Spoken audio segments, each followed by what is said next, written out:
Coming up, he's no ninja, but he sure is a snapper. Whoa! Tick-tock, it's Crocodile o'clock out on the river. There we go, there's his eyes, glowing at me. And a mamma mia, it's a pasta timer for this a lady and a tramper. Tim Doyle radio holders helping with Leo. Can we meet in Lost World in 5 minutes, please? I've got a big job to do here in the Lost World of reptiles at the park, and it needs all hands on deck. There you go, big boy. Leonardo, our alligator snapping turtle, has to be weighed, but that's going to be the easy bit. Lifting this monster out of his tank is going to be a nightmare. The reason moving him is such a challenge and so dangerous is because of that big head and those strong jaws.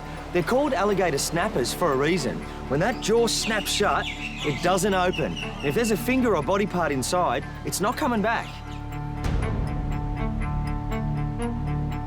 The water is his domain. So by dropping the water in the tank, it means that all of his weight is down on the ground, and that gives us an advantage. To move Leo safely and protect my staff, I'm planning this manoeuvre with military precision. Nick and Mike, you're going to jump in. Kyle will help underneath. You're going to keep a bit of weight up. You guys grab, you know where, front and back. Nowhere near the head. Consider him like a croc. Anywhere in front of those front shoulders is the strike zone. It's such a tight squeeze in Leo's tank. Mike has to try to lift the turtle out on his own. I'm actually a bit nervous about picking up this guy because I've certainly never picked up one before. That's good. Are you right, mate? Someone give him a hand from under. We can't take it yet, Mike. I've got God knows how many kilos out in front of me, and the whole time you've got this razor-sharp mouth out there moving around. I don't want to drop this guy. We good, boys? Take a breath? Yep. OK, keep coming down. Look at those jaws. You wouldn't want to get bitten by them. There's a job to be done, though. Can't duck out now. OK, now watch your fingers, mate. OK. Right. G'day. This is Leonardo. And we're going to weigh him. Leo's a real showstopper. And the thing that's attracting the most attention is his extraordinary mouth. Can you see that pink thing in his mouth? You know what he does with that? He pretends it's a worm and he wiggles it around underwater and a fish goes in to try and eat the worm. And what do you reckon the turtle does? Eats the fish. Alligator snapping turtles live in swamps and mainly in the southern half of the United States of America. They might look slow, but they are in fact ambush predators. Oh, that spike's hurt, eh? No. Put your head down, buddy. The head, it's like a vice and it snaps shut. Anything that goes in there, you've lost it. The turtle's gonna bite and not let go. We're having to head off-site because the scales at the park are just not up to the job. We're off now to a factory around the corner and they're really nice guys. They actually make pet food treats and what they do for us is let us use their industrial scales. And for something the size of Leonardo or our big crocodiles or alligators, this is exactly what we need. Righto, gents. 52. I can't do a job like this without doing a guess-the-weight sweepstake with the boys. There's no prize, only glory for the winner. Time to get our prehistoric passenger. Let's hope he hasn't turned around. Thanks a lot, mate. Thanks a lot.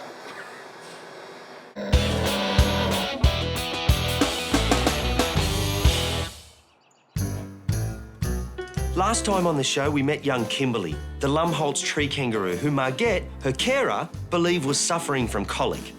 It's a debilitating disease that causes stomach cramps. We took Kimberly to the vet, who prescribed some medication. She's desperately underweight for her age, and Margette is really worried. The hope is it'll relieve the pain and encourage her to eat. Back home, before we test her appetite, Margette has some other hungry marsupials to feed.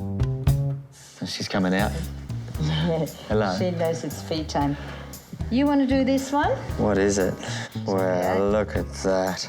That's a little northern quail. How old do you think? 2 to 3 months? Yeah. Look at that. And what's this little guy's story?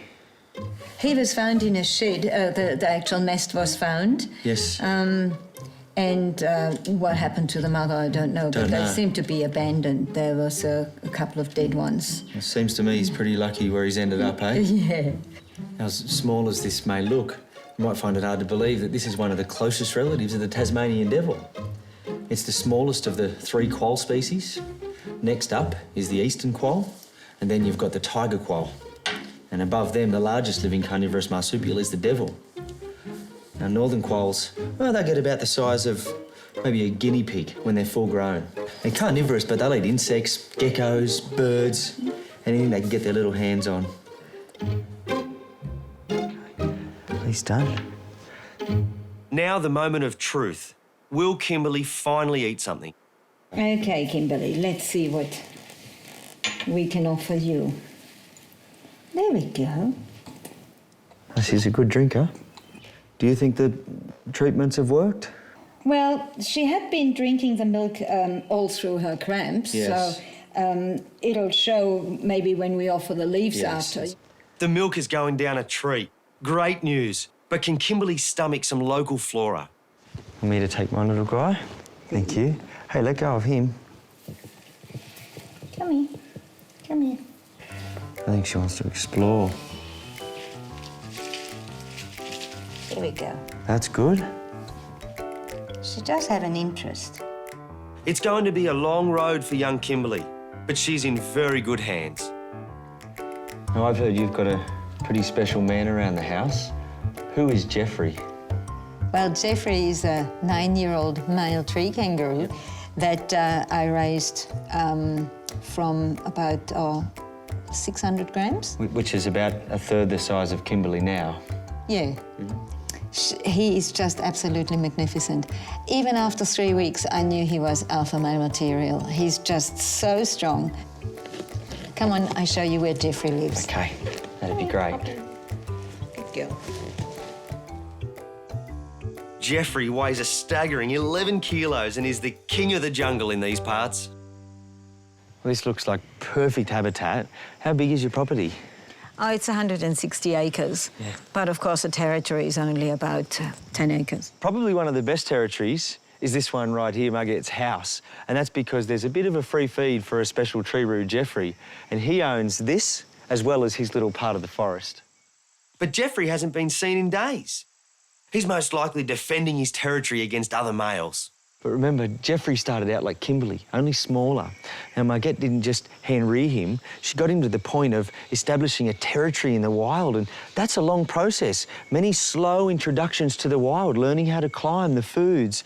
And now, he's an established, dominant male with his own territory. So when does he come?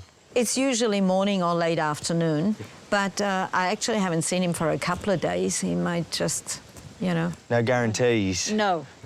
So there's nothing left to do now except just sit and wait for him. Time, as they say, waits for no man, and though I'd love to stick around and see Jeffrey, I've got to move on. I just hope nothing's happened to him. The next day, and what do you know? The elusive Jeffrey turned up. Jeffrey seems to have established a good home for himself and may well have 2 to 4 females he keeps in a close-knit group out in the forest. And who knows how many joeys he's sired since he took to the trees. I suspect he'll continue to be a frequent guest. After all, who wouldn't when you get tasty treats like Margette's homemade pasta?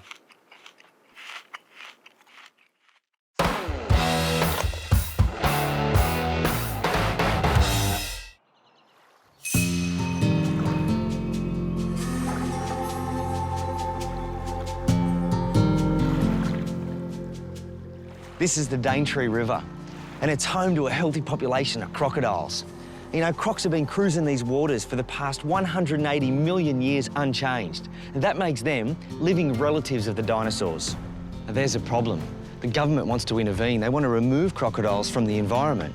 Now, I've got an issue with this. That would be taking the top order predator out of this environment. That's pressure on the ecosystem, and it could collapse. Not just that, it sends out the wrong message. If there's one thing that's not 100% guaranteed, it's the complete removal of crocs from an environment. It'll only end in tragedy as far as I'm concerned. I'm here with Matt, Shane and Erin from the Croc Protection Society in the local area. And down the back is Adam. And this boat of a daytime runs Daintree cruises. But tonight, we're looking for crocs. Before coming up here to North Queensland, Matt used to work with me at the reptile park. He's had a lifelong interest in reptiles. Earlier this year, we decided to stand up for crocodiles and the removal.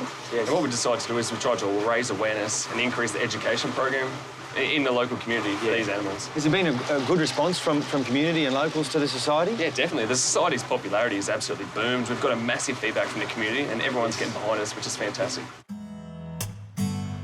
Matt says the local government wants to take crocs out of the rivers to protect tourism. But that just seems crazy to me. When most people, I mean, certainly me, but most people come here to see a croc and experience the wilderness. Definitely. That's why I moved up here, just to see the wildlife. But here's the craziest thing. People will think they can go for a swim because the government's told them the water is clear of crocs. Well, there's actually obviously going to be a huge false sense of safety and security is going to be formed by this removal. Yes. And we can never guarantee the crocodiles are going to be removed. They're very mobile animals. They can come in and out of the river system whenever they want. It seems to me that with a swelling human population, this is more about competition for land than anything else. Tourists come here to experience the rainforests, the rivers, the crocodiles. This is the experience, not being able to swim in a river. They can do that in a hotel pool. So there's issues around safety, but there's a wider issue as well. Taking out the apex predator would be devastating for the ecosystem. Crocs are important in an ecosystem. They're top-order predator. Now, they play many roles. If there's a dead animal in the river, they clean it up. They also keep other species in check.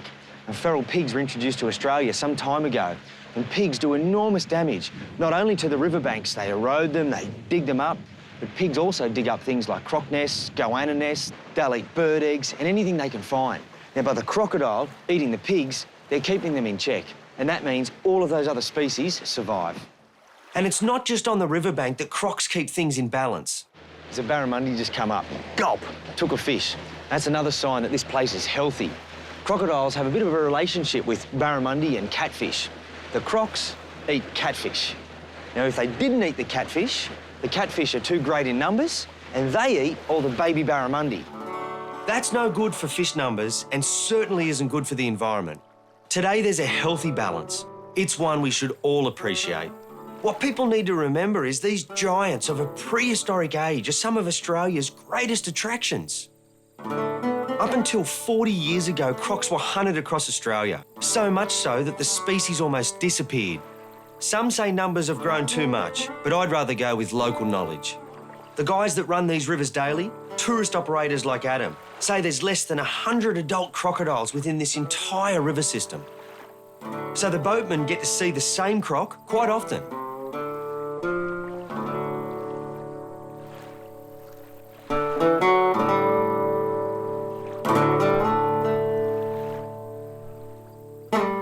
Now's when it gets exciting. It's just on dark and the crocs will be waking up. We just saw our first run of bubbles. That's air coming out of a crocodile's nose, but it hasn't come up. Maybe in a little while.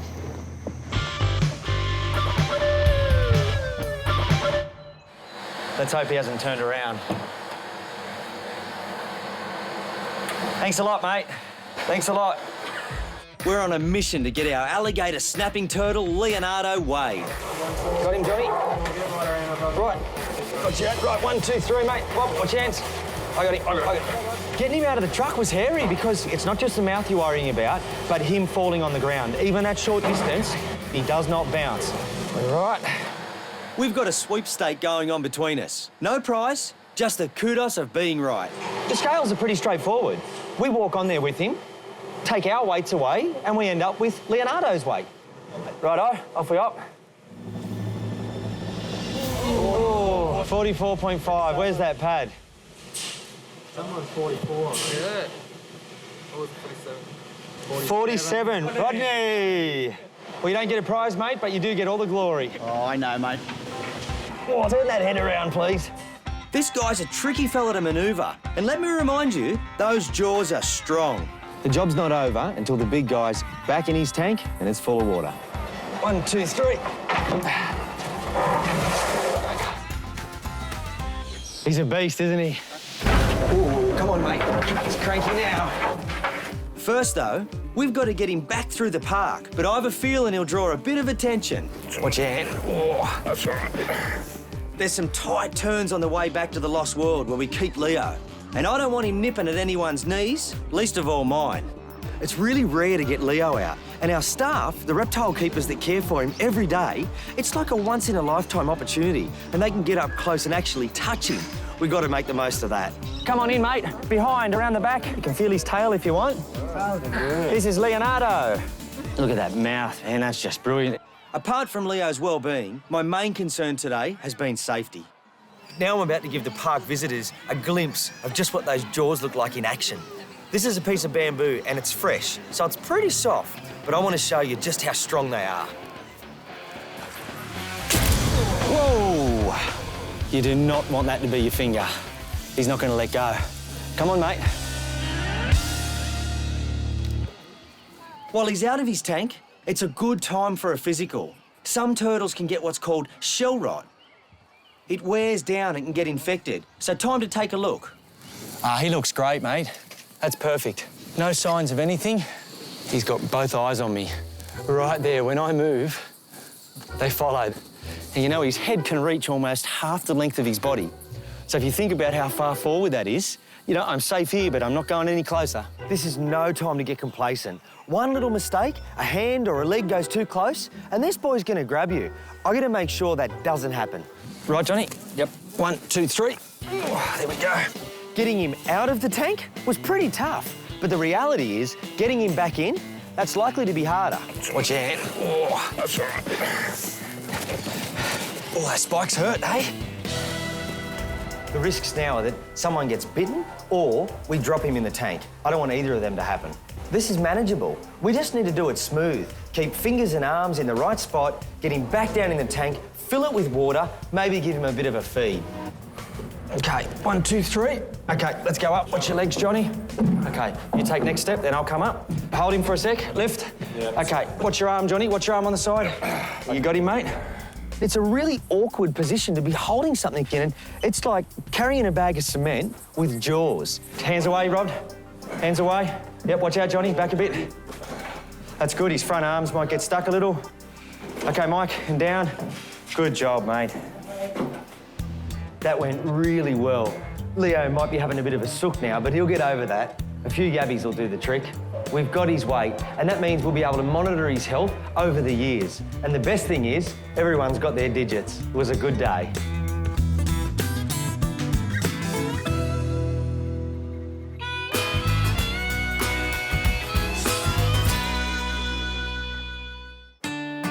A few days ago, I met Kimberly, the tree-roo joey, who was suffering from colic.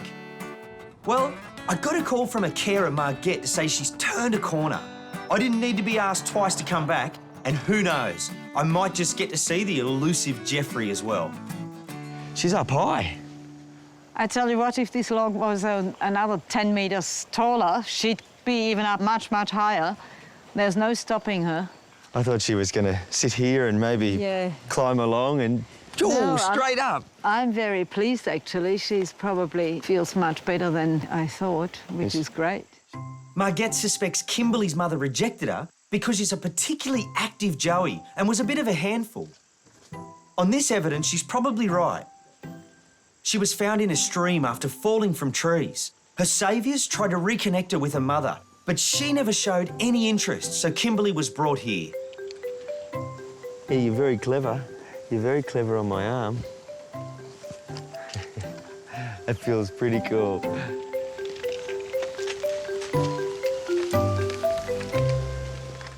Just like Lumhold's tree-roos in the wild, Kimberly will have to stay with her adoptive mother for quite some time. It takes a couple of years at least before a joey has learnt all the techniques needed to go out on its own. They'll learn to recognise a dead branch and which barks are likely to be slippery, that sort of thing. Until then, Margette will continue to watch over her, helping to hone her skills, and eventually she'll follow Jeffrey and all the other tree-roos that Margette has helped back into the forest. As for Jeffrey, well, what do you know? He eluded me again.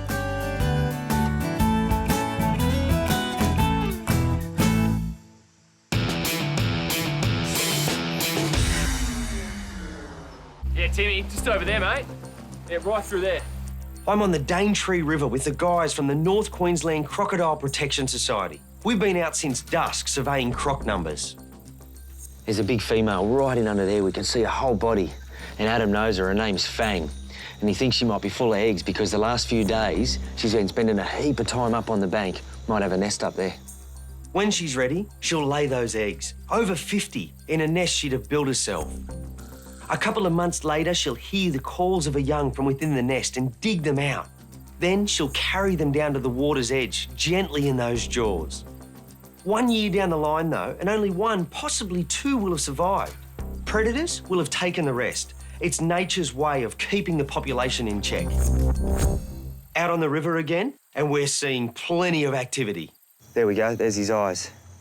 Two big eyes glowing at me.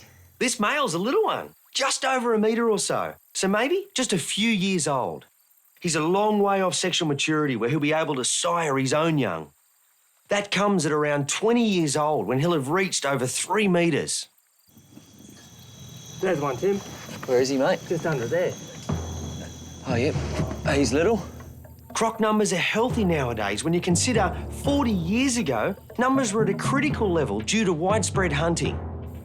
Today, they have legal protection, but the very same authorities that brought that about want to now cull these magnificent creatures. Fatal attacks do occur, but they're rare and usually down to unusual circumstances, not always the crocodile's fault. Big croc over there! We can't go about destroying these animals just because the human population is growing. It's time people realise that Daintree and rivers like it are the croc's home as well. Surely they've got a greater claim to it anyway. After all, they've been around for millions of years. Thankfully, people like Maddie, Shane and Erin are bringing awareness to the local population. I only hope they can persuade the authorities their plans are futile. I've enjoyed my night out on the river. The croc population seems healthy for now. Righto. See you later. See you, Adam. But it's time for me to move on. I really hope the situation remains the same when I return.